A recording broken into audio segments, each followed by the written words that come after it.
When I say jiggle physics, it's not like those games where reality is far-fetched. We're talking about how realistic jiggle physics will be in GTA 6. You're probably wondering why jiggle physics is needed in the game, right? If you don't know the answer for that, go close this video, it is not for you.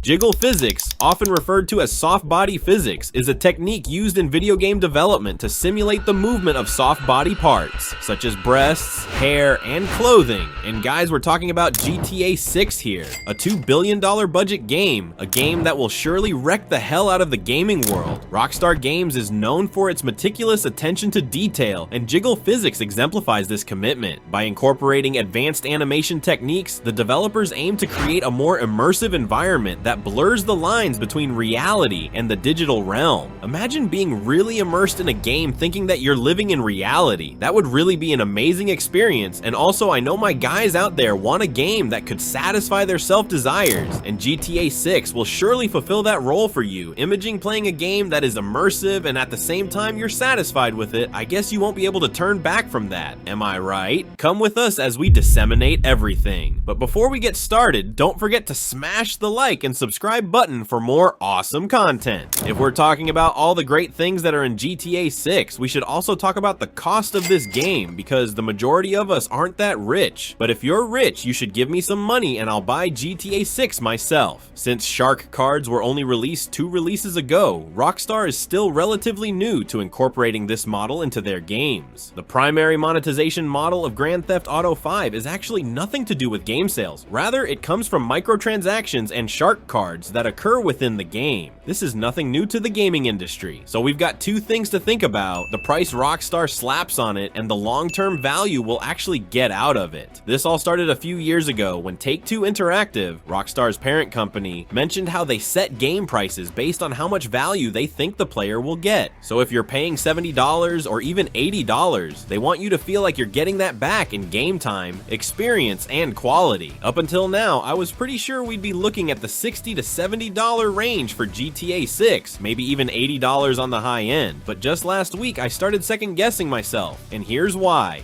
In the UK, there's a store called CX where you can pick up Red Dead Redemption, the original, for just £5.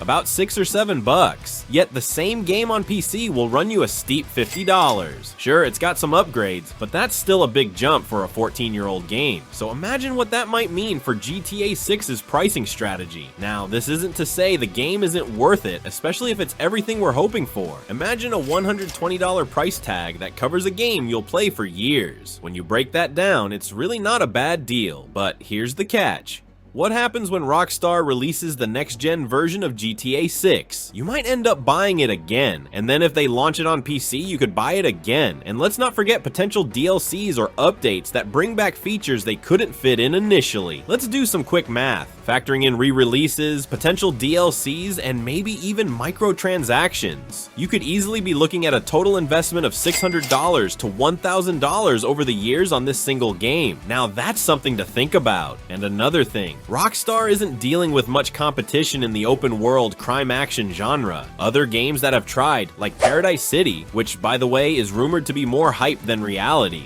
just don't hold a candle to what GTA promises. So Rockstar basically has free reign to charge what they want for GTA 6, and we'd probably still pay it. My best guess, GTA 6 might land around $99.99 at launch, under $100 to keep things reasonable, but still higher than what we're used to. Remember, Call of Duty is hitting $70, and with GTA 6 expected to break all sorts of records, they can probably justify the bump in price. Now, is it worth it if you have to buy it multiple times? It's a tough call, but we'll see.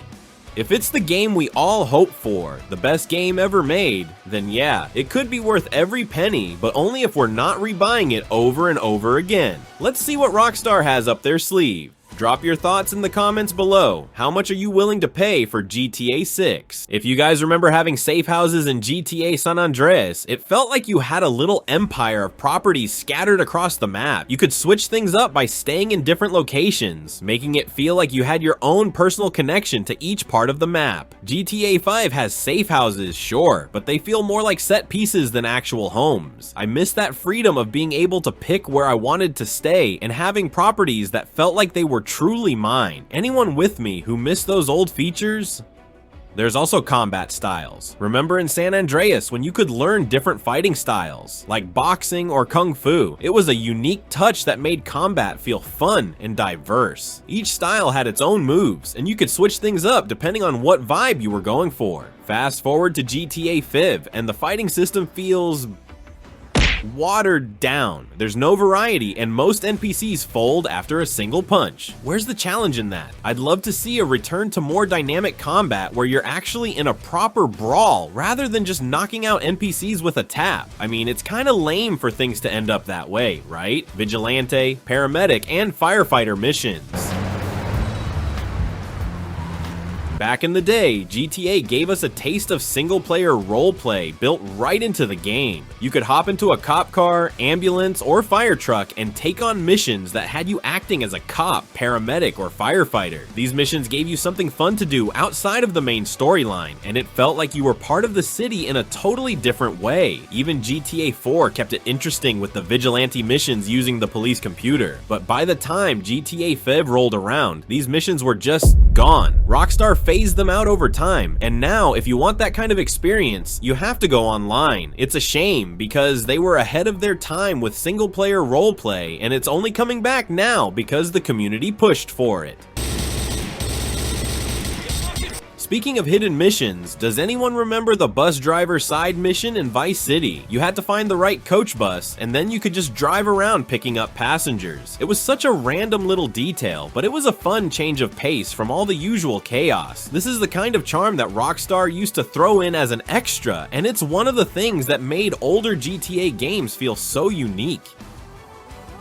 These days, Rockstar doesn't add these smaller side missions anymore, which is kind of sad. And let's get into the over-the-top gore Rockstar toned down over the years. Remember how brutal the games used to be, with things like exploding heads from sniper shots? They didn't hold back on the violence, but somewhere along the line, they started to tone it down. GTA 5 still has violence, sure, but it doesn't feel as intense. If they're still capable of going all out with games like Red Dead Redemption 2, which had intense gore and limb dismemberment, then why did they hold back with GTA? It's kinda sad how those features from old games aren't up anymore. It was a legend. If you guys know some forgotten old features, we can feature them on the next video. I believe we were able to cover the majority of the interesting things that came up, but if there is anything noteworthy, please let me know in the comments section below. Alright guys, thank you guys for watching. If you did enjoy, hit the like button and the subscribe button. Leave a comment down below of what you guys thought of this video. And yeah, we will see you guys in the next video. Peace out.